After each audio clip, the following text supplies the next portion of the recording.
బాబు ఏంటండి? కొన్ని గారెలు ఇందులో కూడా వేయండి బాబు. ఇవిగోండి. థ్యాంక్స్ బాబు.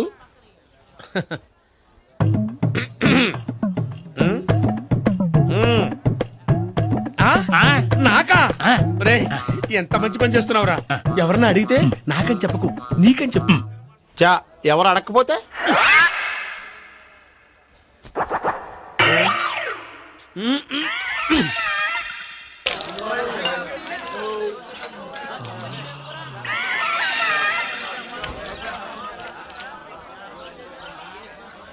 ఏరా కర్రీ, లక్షణంగా ఆ వెధవ సిగరెట్లు ఒక్క నెల రోజులు మానేస్తే శ్రీశైలం వెళ్ళొచ్చు కదా, పుణ్యం వస్తుంది. మీరు కూడా పని చేయండి. ఏంట్రా? ఓ నెలలు ఫుడ్ మానండి, డైరెక్ట్ గా శివుడి దగ్గరికి వెళ్ళిపోతారు. మోక్షం వచ్చేద్దాం. ఇంగ్లీష్ నువ్వు బాగా ముదిరిపోయావురా.